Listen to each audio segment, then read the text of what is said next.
Hey there, we are Rob and Joanna Tigan. Welcome back to the Growing Home Together podcast. We've been married for over 30 years and we've parented our 5 kids through all the ages and stages. We're excited to share our passion for caring for the soul of your family with you. Thanks for joining us. We hope you enjoy this episode.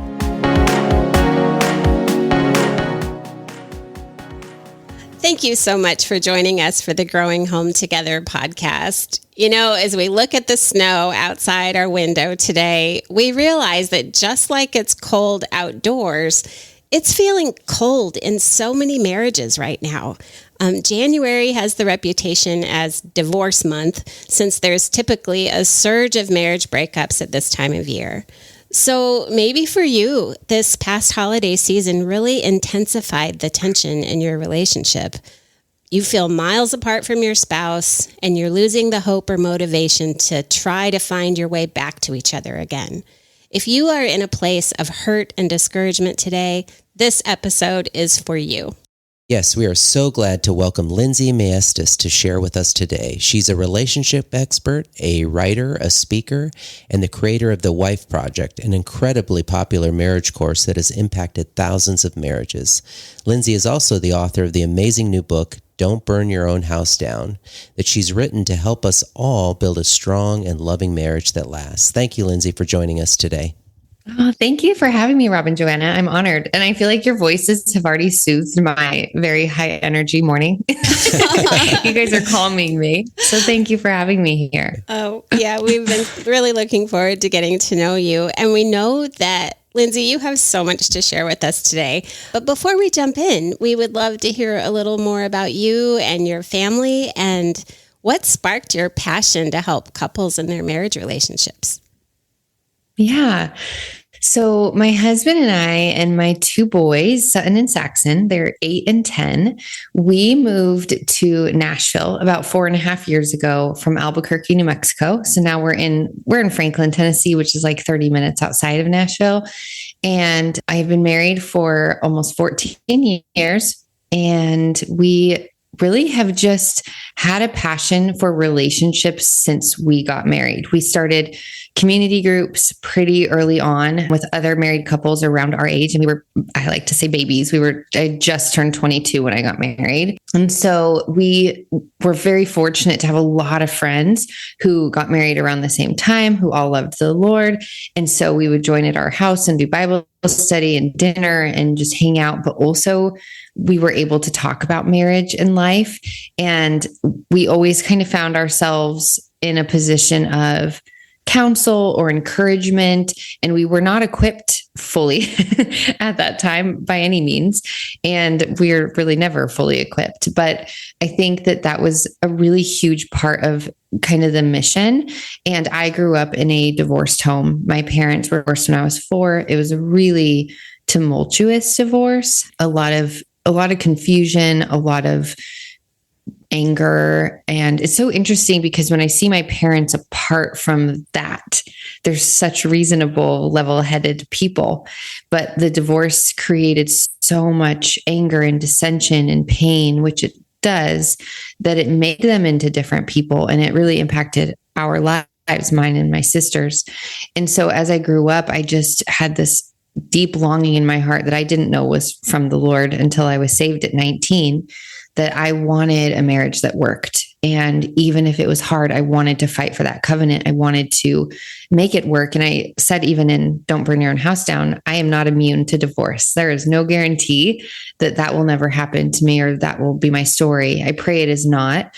And so the tools that we have built on in our own marriage, the tools that we've given to other couples for now 10 years was all it's just so important to me. And a lot of those tools come from talking to couples who have gone before me, like you all, and people who have been married longer than me, people who have experienced more of life. I don't ever want to feel like I have it all figured out. And so I'm always asking questions. I'm always picking the brain of, my grandma or my neighbors, or I want to know what's going on in people's worlds. And so it's this passion for me to see marriages work, to see marriages thrive, to challenge and call people up to not live a stagnant life, because Jesus has called us to so much more. So that's kind of like in a nutshell, but not a nutshell, my story.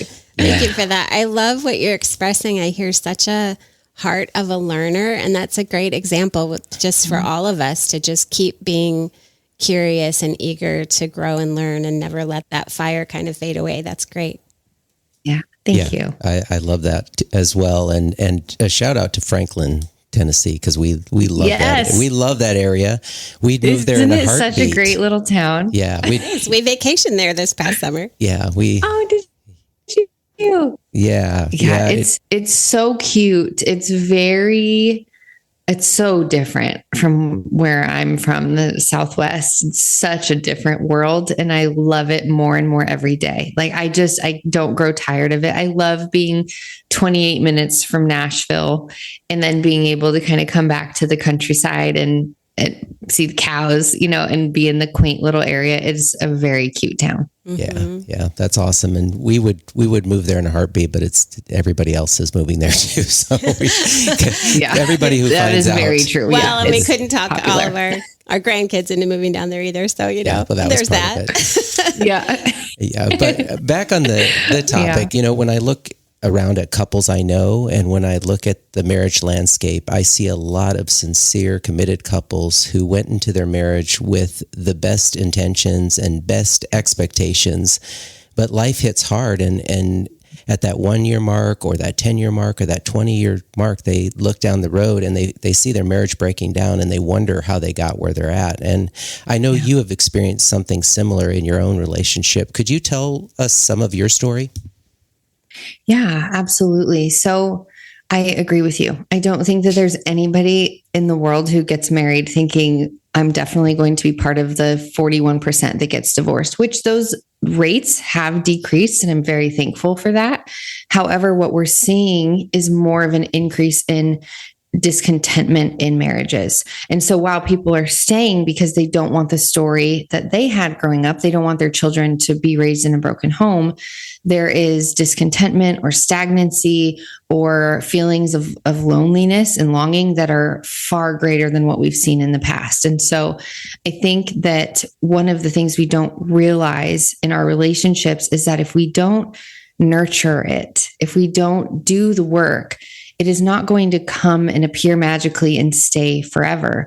There is so much effort truly that goes into any relationship. You have two sinners coming together trying to form this perfect marriage. And it does not work that way when there is not effort, or as I call it, and don't burn your own house down, hard, holy heart work.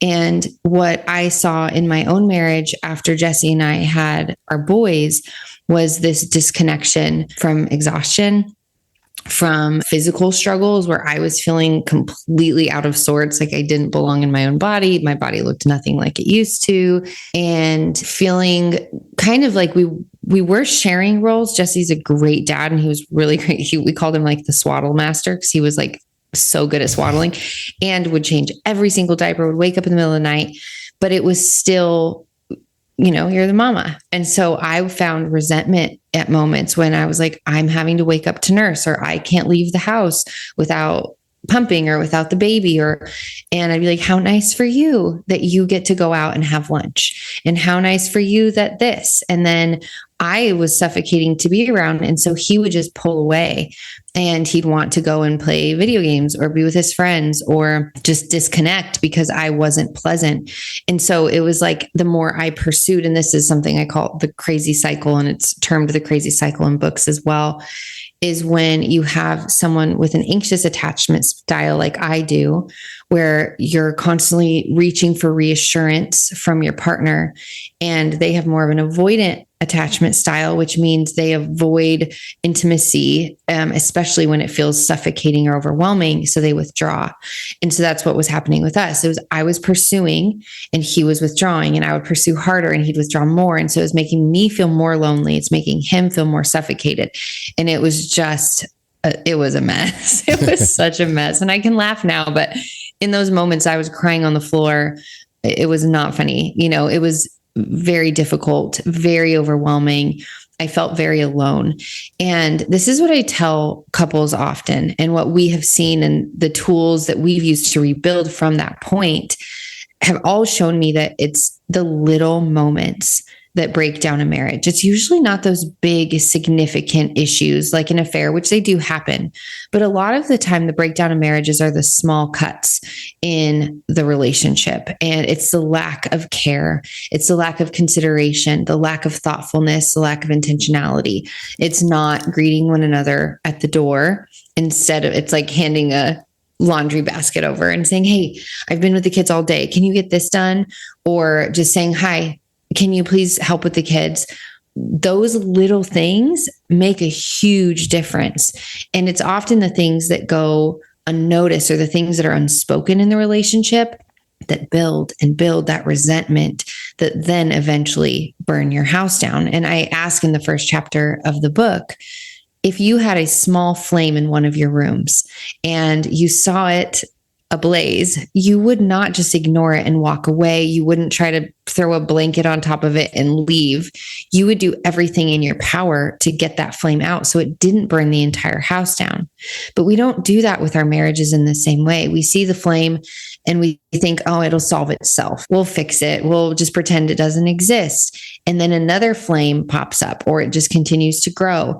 And that's when you start to feel the sense of contempt, division, brokenness in the relationship, bitterness and resentment, because nobody is dealing with the issue, or one person is trying to fix the fire and the other person kind of keeps lighting the match or just pretending it doesn't exist. That's the heart of Don't Burn Your Own House Down. Is it doesn't have to be that your house is on fire. You could be doing great for the most part, but we have to learn the tools to not be part of the large percentage of relationships that fail, because nobody thinks it will happen to them. So what happens along the way to those people who think I will never get divorced? That would never be me. Something happens. Love does not just happen to us. It doesn't just come to us and stay for a lifetime. We have to choose to love our spouse even when we don't like our spouse. We have to be so intentionally thoughtful about how to consider one another day in and day out before the flame takes over the entire house. That's good. And that's what I appreciate about your book, because you do give a lot of I'm a visual person, and you give a lot of kind of visual examples that are real practical that help, with what you shared. I also liked when you talked about the ice blocks to the iceberg kind of idea, and how, because Joanna and I have seen that over 30 plus years of marriage too, where, you hold each other's hands all the time, and all of a sudden now you're not, because you're distracted or you're busy, and that's one block, and the blocks add up and it eventually becomes an iceberg. Joanna and I see that at those times, especially when we started having kids and life got busy, and there were just things where we stopped caring for each other and putting each other first, and not intentionally, but before we knew it, we were so far from those important habits and ways of helping each other be seen by each other. We had to work our way, to chip away at that iceberg. If you don't mind me asking, what are your love languages? Do you know them? Do they change every day? Because mine do. Probably in the past. I would say I'm definitely all about the hugs. Like physical affection is a really big deal for me. So I don't think I can walk past Rob in the kitchen without putting my hand on his shoulder or something, and words of affirmation really build me up a lot. So what would you say for you, hon? Yeah, I'm definitely acts of service. And that's been an interesting part too, because I still do that, even though we know the love languages and we know, you tend to give your own love language and all those things. I still will find myself over serving Joanna, but I'm not as quick to give the hug and that kind of thing. Yeah, it's so interesting. I would say actually mine is words of affirmation and quality time. And then Jesse's is acts of service. And it's so fascinating because, like you're saying, a lot of the time we can have this misplaced energy toward loving our partner. And Jesse and I have talked about this a million times, even on my podcast, the Living Easy podcast, where we'll get into a disagreement and something will happen or I'll feel hurt. And instead of coming to talk or spend quality time with me, which is what makes me feel loved, he'll go clean the kitchen. I'm thankful that the kitchen is clean, but it doesn't speak to my heart. Like you're not reaching my heart. And so that misplaced affection and energy can be really defeating to a partner, because Jesse will go in and feel like, oh, I was doing the right thing. I was doing something that was helpful and beneficial. And I thought I was loving you well by cleaning the kitchen, or even, doing the laundry, whatever it might be. And for me, I'm like, yes, I'm very thankful for that as a partner and as a father and as somebody who lives in the home with me. But when it comes to romance and feeling connected to you, that doesn't help me. And it's a really confusing thing, actually, because you feel like you're doing the things that you're best at, because I think a lot of the time we like the things that we're good at, and that we're passionate about, the gifts that God has given to us. So I do talk about that in the book, and kind of learning how to cater your love in the way that you show and display love to your partner in a way that actually allows them to feel the weight of that thing and to feel like, oh, you really see me. Because that's a huge part of the relationship, is feeling seen, feeling known. And I think that not feeling seen and not feeling known is what has led to such a loneliness pandemic in our society, because we're not hearing one another truly. We're not listening. We're just doing what we think needs to be done and then walking away. And then we feel unappreciated when our partner doesn't see the work that we've been doing. Yeah, I think you're absolutely right. And I think what can come with that is this assumption that we can fall into by the time we've gone through that things will never change. So someone might think, my spouse is just never going to change these habits that drive me crazy. Mm-hmm. Or I'm sure every couple knows what it's like to have that same argument over and over again. Yes. And it always ends in the same place. Or they think, my needs are never going to get met. Our past hurts, they're never going to heal. And we get into this kind of defeated mindset. But I know that for you and in the Wife Project and in all of your work with couples and in your own marriage, you have seen so much transformation take place. So for the couple who's listening today, who's just feeling that sense of being so stuck and defeated, what is just one new step that they might take to start affecting change in their relationship? Yeah, that's a really great question. I have witnessed so many relationships where, even on my street, and that was part of the book, I write in there, like, just in case you need to hear us too, like we're walking through it too, your neighbor's walking through it, the person with the white picket fence and the Christmas card, they are also walking through it. We have a very skewed sense of what's real now because of social media. And we say we know that, but I don't think we actually really know that, or we don't allow it to sink into our hearts to realize their marriage is not perfect. They may have a happy life, but it doesn't mean they don't have to do the work. So I think not feeling alone is a really big part of it for me. Like I mentioned, I had community groups, Bible studies, but Jesse and I have always had people in our world who we trust, we know will point us back to Jesus, will point us back to one another. They'll fight for us in our marriage. And it makes us feel so much less alone to sit with somebody and say, like,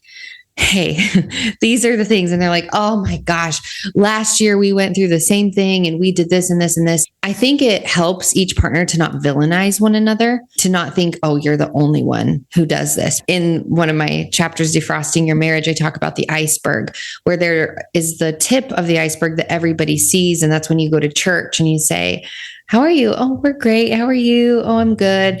And then you go back home.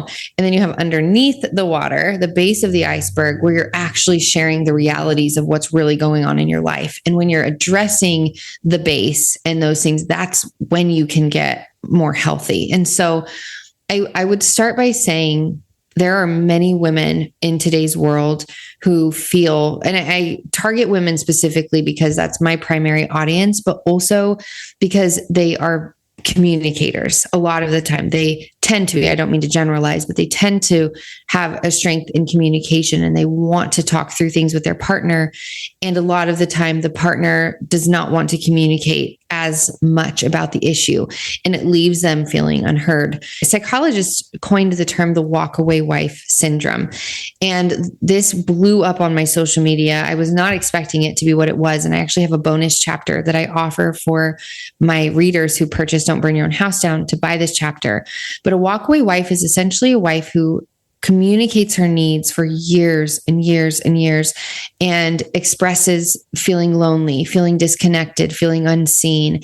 And her partner maybe responds with behavioral modification for a week, a month even. And then they slowly shift back into their normal patterns, leaving the wife feeling like nothing has changed. And while I believe that we are not called to be fix them wives, we are called to be love them wives, and to allow the Holy Spirit to do the work in our spouse.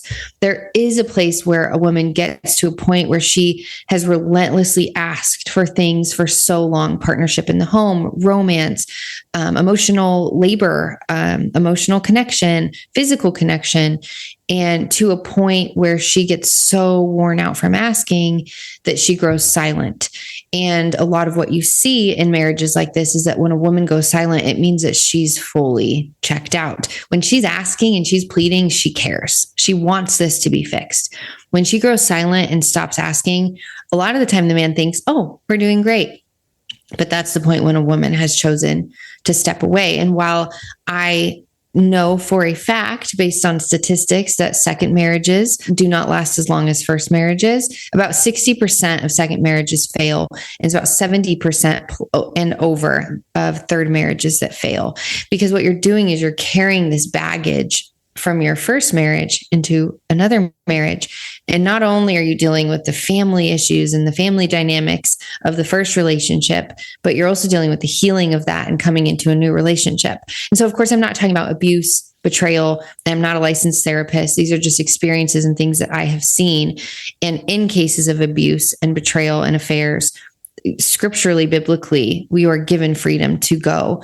I'm talking about frustrations, right? And disconnection. And what my hope and heart is to give couples the ability to communicate these things before it becomes a situation where the wife feels the need to walk away because she has no hope in the relationship. And when we don't have hope, we don't have anything. But there's this behavioral modification, this shift that a spouse will do, and it doesn't actually lead to change. It has to be a heart change, a desire to place Jesus at the foundation and say, Lord, I want more out of this. I want more out of this marriage. It's a ministry. It's a covenant. I want to fight for it and not give up like the world tells me to. Just get divorced. You see it all over the comment section. Just get divorced. Just leave. But to do the hard, holy heart work is to say, I am broken. I need humility. And sometimes your partner doesn't do those things. But I think that so much of what a person can do in a marriage when the other person is not doing the work is, one, to lean into your faith, to deepen your relationship with the Lord and come to a place where Jesus is the only one who can fulfill that hole in your heart. Jesus is the only one who can give you peace and rest and satisfaction and joy and happiness. Yes, your partner will aid in that. They will help in that, but that is not their role. They were never intended to be that for you. It puts them in the place of an idol, and it will crumble you, because if you're expecting them to never fail you, they absolutely will fail you. Jesus will never fail you. And so when we're fulfilled in our own relationship with Jesus and our own faith, it pours out and over onto our list of expectations and onto the marriage. And then I also talk in my chapter on self-discipline, I talk a lot about having autonomy. I am such a firm believer that we are meant to have our own lives. While we are one in a marriage, we cannot expect our partner to fulfill everything within us, such as friendship and activity and spontaneity and career. It is great to have your own things, because not only are you then contributing that joy that is lit within you from those things into the marriage and giving you new things to talk about, you're also not expecting your partner to be all of that for you. And I want to share a quote by Esther Perel. It's one of my favorite quotes. She's a marriage researcher, and she's renowned for her marriage advice. And she said, give me belonging, give me identity, give me continuity, but give me transcendence and mystery and awe all in one. Give me comfort, give me edge, give me novelty, give me familiarity, give me predictability, give me surprise. We want everything from our spouse, that some of it contradicts itself. And she goes on to say, we have never invested more in love, and we have never divorced more in the name of love. And so I think when we manage our expectations, I think when we manage our own life and the things that God has given us, invest in our relationships, our career, our children, our mental health, our physical health, that is when we grow into the best version of ourselves for our partner, and it helps to alleviate the pressure on both people. Yeah, that is huge. And I think when you talk about the times that we mismanage those expectations are when we don't even realize we're kind of cultivating the soil in our spirit where bitterness can grow. And if you look in the Word and you look at how God describes bitterness as one of the most destructive things to our faith and to our relationships, it's something that we really have to take a hard look at. And so many times, I think bitterness can start to drive the bus in our marriages, and we just hold on to that hurt and we keep that chip on our shoulder. And it's really difficult to soften our heart to our partner and to start moving toward them again. So what would you tell the spouse today who is just right in that struggle to overcome bitterness and to forgive their spouse? Yeah. I think first I would say I'm so sorry, because I have walked alongside many couples and I have felt it myself, the immense weight of pain that comes in a damaged marriage, and something that genuinely feels like this is never what I expected for myself or for my life. And so I have empathy. But I think one thing also that I would say is there is so much that we have been forgiven for. There is so much that Jesus has seen in our lives and our sin, and up against a holy God, it's devastating. And yet he has forgiven us and he washes us white as snow. 2 Corinthians 5 says, in Christ, you're a new creation. Old things have passed away. Behold, all things have become new. And I believe that for marriages. I've witnessed it. I've witnessed the greatest betrayal and redemption to where they're genuinely happier. The couple is genuinely happier than they've ever been after that betrayal because of the restoration work that they did. And so I just want to give the hope that that really does exist. I've seen it in multiple couples. You know, I've watched the process. It's not easy. Pastor John Piper explains it as long suffering and repetitive forgiveness, essentially.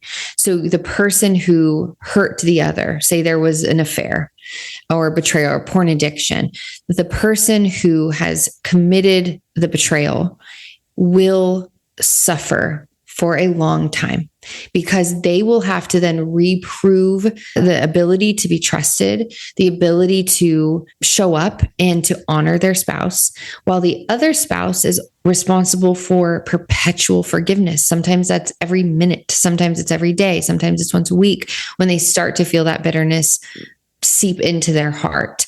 And I often say that a lack of forgiveness is like drinking poison and expecting another person to die.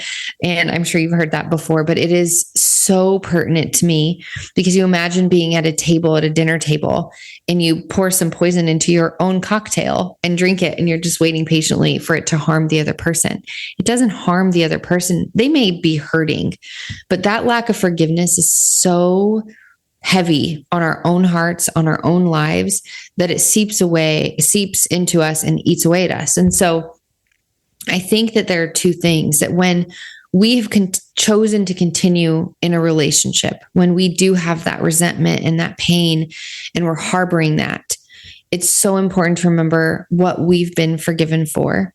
And also that everything is level at the foot of the cross, which is, I think, very difficult for us to feel sometimes, like that my sin is equivalent to others' sin, that my pride, you know, when I'm prideful and I'm like, how dare you, Jesse, treat me like that or do that to me? Like, when that happens, that's my pride instead of a humble heart. And scripture is clear. God hates pride. And so who's to say that that's any better than something that's been done to me, or betrayal that's been done to me? I think when we have a clear view of eternity and we have a clear view of Jesus, it makes these petty arguments less large, and it makes the large arguments feel kind of like we're more in a place where we need to be on our knees for Jesus. And then speaking to the person who has betrayed or harmed another, they have to come to a place where they do not need to keep proving themselves over and over, because if the spouse has chosen to forgive, they've chosen to forgive. They cannot torture that person for life. But that person also will need to realize there's going to be a long road ahead of work, and they cannot grow bitter in doing that work because they've made a decision that had consequences. And this is a consequence in reproving trust, reproving faithfulness, reproving the ability to show up and to be somebody who can be trusted, and it can be a safe place for a partner. And so I think so much of this it's an eternal view. It's getting in to the word together. It's getting into prayer together. Praying together as a couple bonds the right hemisphere of the brain. It really gives this sense of vulnerability to a marriage. I'm sure you guys have experienced that, to where I'll pray certain things and I can sense Jesse feeling like, oh, wow, I didn't know that was so important to her. Or Jesse will pray and it will just wake me up to things that have been burdening him or weighing on him. Because when we're before the Lord on our knees together, it's a very humble, transparent moment. And I think that is something that couples can do today to start strengthening their marriage, to get to a place where they are hearing the other person from a different point of view, where they're not the target of the conversation. They are not even the heart of the conversation. Your spouse is sitting with you and Jesus and having a conversation. And I think it really can just strengthen a relationship and diffuse some of that bitterness that has built up. That's good. And I love that you wrap that question up with just the importance and power of prayer, both together, but even individually, to just help our hearts stay softened with forgiveness and against bitterness. So thank you for that. Thank you. You know, Joanna and I have been blessed with 5 amazing kids, and now soon to be 4 grandkids, like literally. Oh my goodness. Congratulations. Thank you. Yeah. I'm like waiting for the text from my son for the next grandkid. Oh, it's like the baby's coming. Oh my gosh, how fun. Yeah. Like my son gave me the prediction tonight as what he's thinking, but it could be that's any so day. Exciting. So yeah, we're just counting the minutes, but you know, I know when your kids are young and the house is full, it can be really easy for Joanna and I, or couples in general, to kind of put the relationship in the back seat, just become the role of mom and dad. So how can a couple hold on to their closeness and their oneness and keep that intentionality that you talk about so much in your book, even when they're carrying that heavy load of parenting? Yeah. Okay. There's a few things that I think are so important, and I think we don't prioritize them in our marriages enough, to be honest with you. I think a lot of the time when we have children, we stop putting the other partner first. And granted, I think for a season, that's very, very normal. But there's a point where we have to stop doing that. We have to prioritize our partner, because a strong marriage is going to only strengthen our family. So when our children see that our marriage is flourishing and thriving, they're going to then mimic a lot of those behaviors and take them into their own marriage. But if they see a disconnected relationship, if they see a couple who's cussing at each other or yelling at each other, if they see a couple who just, they don't touch, they don't play, they don't laugh, they're going to think that that's what love is. And so I think a lot of the time people feel like they're neglecting their child because they're going out on dates. And that's just not the case. And so that's what I would say the first thing is to go on dates, to prioritize that. Even if you don't have money, you don't have family, you don't have babysitters, do a picnic in your house. We've done this many times with strawberries and chocolate and a movie from our childhood that we want the other to see. Just doing something sweet and thoughtful. We have Nerf gun wars where Jesse will come in. I've got like the black ink under my eyes and I shock him, and the boys love it. Like, it gives them so much joy. So finding ways to date and to be spontaneous is really important. Secondly, it really is those little things when somebody is coming home or when you're seeing one another for the first time in a few hours, to greet one another, to look into the other person's eyes. Doctors John and Julie Gottman talk about the 6-second kiss, that it boosts oxytocin in your brain. It's your joy hormone, essentially your bonding hormone, and it bonds you together. So taking that time, and it's very interesting how rare that is in a marriage. And I understand time goes by, but we got married And we get to, as long as everything is healthy, have access to our partner's body. We get to kiss them. We get to hold them. We get to touch them. And so why are we not taking more advantage of that? Why are we not making out like teenagers on the couch? We get the freedom to do those things. And so I think prioritizing looking into one another's eyes when the other person comes in, giving a kiss, asking, how was your day? And genuinely caring, that alone will change a marriage in a month. I genuinely believe that. And I've seen it happen many, many, many times through the Wife Project, testimonials, and in our own lives. It's really, really powerful. I would also say, I think a lot of us live with a lot of shame in our hearts, whether it's from our past, our sexual past, our childhood, our past relationships and friendships. We really struggle to allow full vulnerability in our marriages. And when we don't allow that, secrecy tends to take hold, whether it's just like small little white lies or things that you just don't talk about. And it creates distance and division. And a lot of the time it will create this bizarre resentment in us because even if we're the one withholding that information from our partner, it can feel like they don't know us fully, but they don't have access to us in that way if we're not willing to share our feelings, our emotions, our thoughts, our frustrations. And so having that shame off me mindset is knowing there is no condemnation in Christ Jesus. My brokenness, my past, my history doesn't have a place anymore in shame. Jesus brings freedom. And so how are we having those conversations with our partner to bring more vulnerability into the relationship, to bring, again, praying together? That is a huge component of creating the vulnerability and the softness. And then again, also having the shame off me mindset with other couples and talking about your marriage with other couples. I think all of those things can really, really draw you into a stronger relationship. I'm listening to this and I'm just thinking one of the most practical barriers to some of this connectedness that you're talking about is just the phone in our pocket.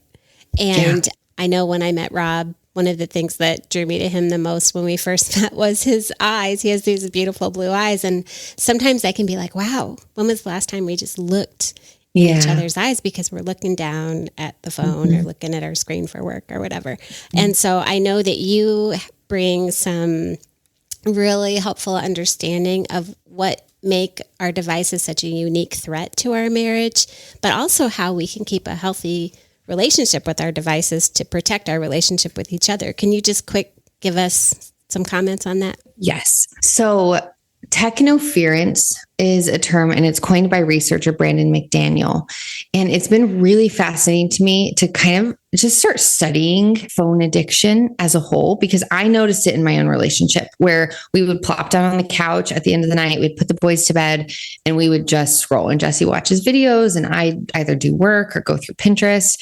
And it was creating division. And technology replacing presence, I think, is genuinely one of the biggest hindrances to our healthy marriages right now. Everybody knows that, but the addiction is so widespread that we don't actually take it as seriously as we should. Like when people were smoking cigarettes on airplanes, we can look back at that now and be like, oh my gosh, that's wild behavior. But we're not seeing it because we're immersed in it just like those people were.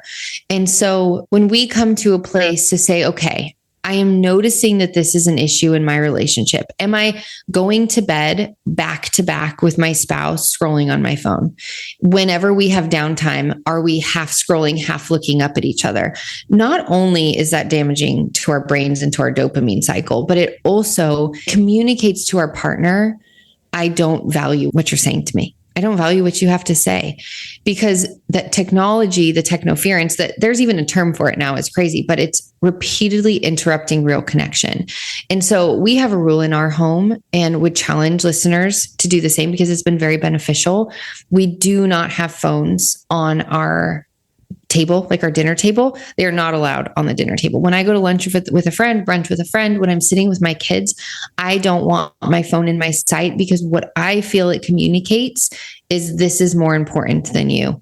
And it's really tough in my world because I work on my phone. And so I'm having to create these very solid boundaries in my own life to ensure that I'm communicating to the people around me that I love you and I see you. And one thing I say in my book, Don't Burn Your Own House Down, is I genuinely believe that we're going to be the first generation that at the end of our lives, we're not going to say, I wish I worked less. I think we're going to say, I wish I spent less time on my phone, looking at the lives of other people I don't even know, instead of looking into the eyes of my children and my husband and my wife and the people that I love. We really are so tuned into this world outside of us that we don't give the best of us within the four walls of our home. And so in my chapter, More Scrolling, More Problems, I have a lot of very practical tips to stop this mess.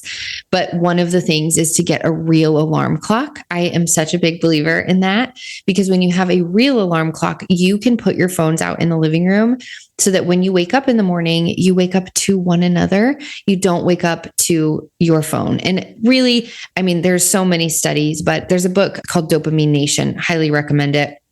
It's a great book. But what I learned is that you get this massive spike of dopamine when you get on your phone, when you start scrolling on TikTok, these 15-second videos. And then when you get off, it's this massive spike, and then it's an immediate crash all the way to the bottom, essentially. Whereas when you have an orgasm, or when you are kissing, or when you're out in the sun, or when you're exercising, those are natural forms of dopamine. So they steadily rise instead of massively increasing all at once. And then they essentially maintain themselves throughout the day. That dopamine maintains itself throughout the day instead of crashing. And a lot of the time that's because you're getting dopamine by going outside, and then you go for a walk and you're steadily improving your day. Whereas with dopamine crash on phones, it makes you feel horrible. And we are one of the most anxious, depressed, lonely generations ever. And we think we're more connected than ever, but that's just not the case. And so what I encourage is to not even start your day with that dopamine crash, because it really does set the tone. And then also having a basket that you can put your phones in at the dinner table. There are so many studies that show children who have dinner with their family around the dinner table, there is so many benefits. It's improved grades, less teenage pregnancy, lower teenage pregnancy rate, higher success in sports, lower mental health issues. There's just so many benefits to it. But when you're at a dinner table and both your husband and wife, dad and mom are on their phones, that is not beneficial to one another, and it is not beneficial to your children. And I know for myself, and this is a conviction I carry and one that I work toward daily, I don't want people's memory of me to be the top of my head, or the back of my phone. I want them to see my eyes. I want them to know I care. I want to take notes on what they care about. And I really can't do those things while I'm half distracted. And so if you're finding that this phone addiction is consuming you, I really do think that chapter can benefit you, because there's a lot of research, but also a lot of really practical implementation. But you have to do the work. You can't just read it and move along, right? It's so easy to be like, oh, but I'm just so addicted, but I just need to decompress. It's not decompression, it's disconnection. Yeah, there's a lot to unpack there that you've said, yeah. and it's important. That it was one thing you were saying about the distraction of our phones. It made me think of something I read recently about kids and texting and driving. The research, it's not just the texting and driving that's bad, but if they're on their phone, the amount of time it takes them to reset from distraction, even when they take their eyes off their phone. They were talking about that. And I was just thinking of that in terms of us as couples, if we're on and off our phone and on and off our phone, even those times in between, how long does it take us to re-engage with each other before we're getting back on so it's fascinating and something we have to take seriously. And Joanna and I have your same challenge where we both work from home. And so, Makes it even tough. Even we have to set time aside. I mean, we really do have to set time fully aside away from phones intentionally. Yeah. And you have your computers too. And it's so easy to let the boundaries slip and working different hours. So it's just another area. It's really important to be intentional. Yeah. There are so many things, Lindsey, in your book, that so many great topics and so much practical stuff you give in terms of the hurts and the brokenness in our marriage and ways you can help us in prayer and different things. And I know we don't have time to tackle them all today. So I know there's so many people that are going to want your new book. Where's the best place for people to go get your different resources and the book online? So you can find it on anywhere books are sold online, Amazon, Barnes & Noble, Target. And then also I'm on Instagram at Living Easy with Lindsey, and I have links there as well. I am offering bonuses. I have a 14-day Back to Us challenge and the free chapter of The Walkaway Wife. And those will come if you purchase the book. And so that's on my website, sparrowsandlily.com. And you can also find my podcast, Living Easy with Lindsey. But yeah, just come say hi on Instagram. I love chatting with people and getting to know people and hearing your stories and walking through marriage life with you. Because I feel like we all need a little help sometimes. That's fantastic. And we are going to just load the show notes with as many of those links as we can to make it easy. So thank you. Thank you guys so much. Thank you for having me. Yeah. And Lindsey, before we close, I just know that there are friends listening today who are just carrying hurt and doubt and discouragement in their marriage. So real quick, would you be willing to pray for all of us just to run after healing and believe God for new beginnings in the days and the months ahead? Absolutely. Dear Jesus, we thank you so much for the opportunity to speak to those whom we don't even know, those who we may never touch hands with or lock eyes with, Lord, but that can still be used for your glory, and that this podcast can still be used for your glory, Lord. And we just are so thankful for that. We're so thankful for the connection and the community, Lord. And I pray that anyone listening today just feels seen and valued and knows how deeply you love them and how deeply you care for them, that even the smallest issues like the laundry or their fight with their husband or their stress with their children, Lord, you see it, you care about it, and you want to help them. You desire to help them. You have the power to help them, Lord. And so I pray that we will not compartmentalize you, that we will trust and know that even the smallest things matter to you, Lord.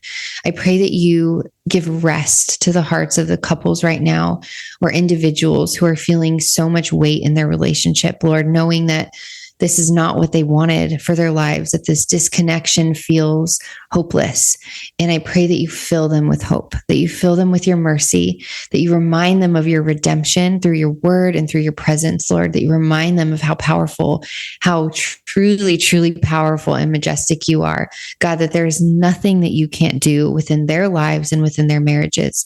So I pray, Lord, that they will just feel compelled to seek your face above everything else, to stop trying to fix every detail and to instead just align with you every single moment, every single day, and to remember who you are, to remember who they are in you, and to keep their eyes set on eternity, Lord, because in the end, that is all that we are here for, Lord. And so I pray that you just give them peace for their hearts, give them rest. I pray that all of the resources that are available to them, Lord, will truly help to give them wisdom, and that they will implement the wisdom and continue pursuing you and their partner. We love you. We praise you. We thank you for all that you are. In Jesus' name, amen. Amen. Yeah. Thank you so much for joining us today, Lindsey. Thanks for all the encouragement you brought us. Yeah. Thank you so much. It was an honor. Yeah, we really appreciate you. And thank you, friends, for joining us for the Growing Home Together podcast. Rob and I would love to connect with you over on our website at growinghometogether.com. We just rebuilt the site so we can serve you even better, and you're going to find all kinds of articles, podcasts, resources to equip you for marriage and parenting. And be sure to check out our marriage devotional too, Mr. and Mrs. 366 Devotions for Couples, so you can connect closer to God and each other throughout the year. At Growing Home Together, we're caring for the soul of your family. And we're growing home together with you. Bye-bye. Bye. Thanks for tuning in to another episode of the Growing Home Together podcast. We hope you enjoyed it and found some valuable insights to help you care for the soul of your family.